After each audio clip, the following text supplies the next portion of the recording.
Here are 7 ways to measure confidence, a confidence that flows from knowing who you are.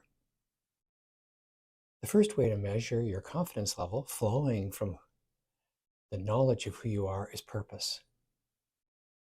When you're confident like this, you have such a strong sense of purpose. Even in seasons where you don't know what your purpose is, or things have happened that are calling your purpose, God's plan for your life, into question. You are not startled by that. You are not alarmed by that. That you are trusting the Lord to bring clarity. You have a strong sense that your life is about doing the Father's business. You're not intimidated or hurt when you get opposition. You're not easily discouraged when you're criticized.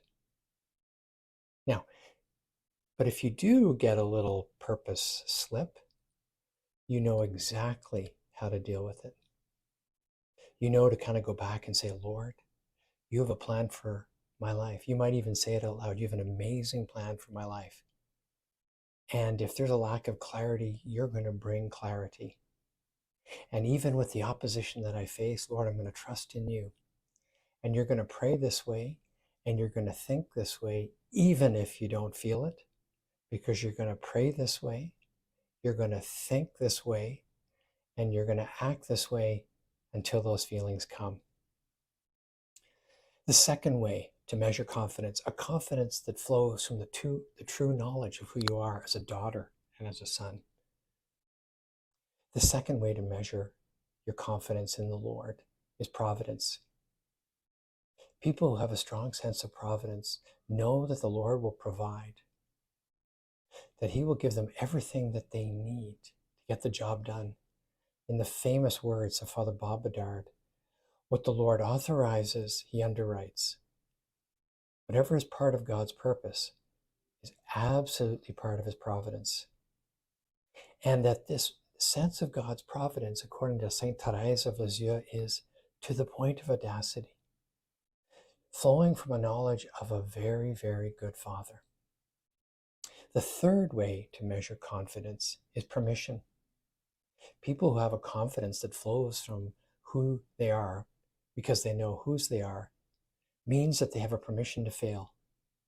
It doesn't mean that they're allowed to sin or go outside of God's plan, but if they make a mistake, that they know that they are still loved by God, that they will not decide not to do something because they're afraid of failure, or they won't make a decision to do something because of failure, that while they will live a life of prudence, they're not going to play the prudence card because they're worried of failure. So people who have permission to fail, who give themselves permission to fail, realize that they need to put vanity aside. They realize that they can't be thinking about what other people think, but only what God thinks.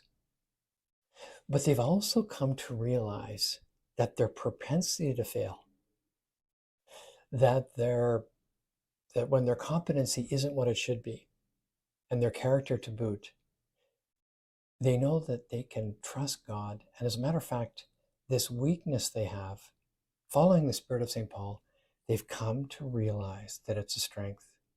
As a matter of fact, their weakness, following St. Therese of Lisieux, they're seeing now as a strength. Their weakness in their life is actually a spirituality, what St. Therese calls a spirituality of imperfection. That their weakness is actually a cornerstone of their spirituality. The fourth measure of confidence is priorities. Someone who's living a life of confidence flowing from the knowledge of who they are in Jesus lives out their priorities. They don't waste time being tyrannized by the urgent unless it's a key priority from God. They measure everything against the priorities that God has given them. That they understand that there's a tendency for us to be led by preference and not by priority. They also understand that often the priorities of God are uneventful. Often to get to the big, we need to do the small. that the greatness of God is often found in the small things because those are the priorities. And they trust in God's promise that those who make the small things priorities will see the fruit of the big things. The fifth measure of confidence is perseverance. People who are confident persevere. They live a spirituality that the fulfillment of God's plan is not a matter of if, but a matter of when. They realize that there's a timing element to the fulfillment of God's plan. And they realize it's not that everything just necessarily has to take long. No, they realize that sometimes God does things way ahead of what we expected.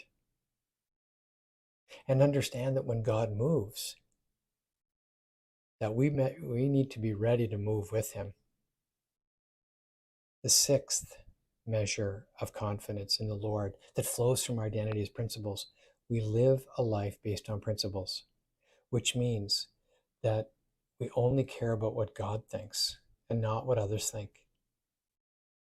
The seventh measure of confidence is that we live a life of passion, that our spirituality is meant to cultivate a desire for God, a deep attachment for God, that we long to encounter God so that we are driven by the heart. But we also realize that there are things that are driven from discipline, that there's a certain amount of grit in the Christian life, which is suffering. And so that is passion also. We avoid being in that middle place of apathy, acedia, not really caring. That's to live a life of passion from desire and the grit of discipline.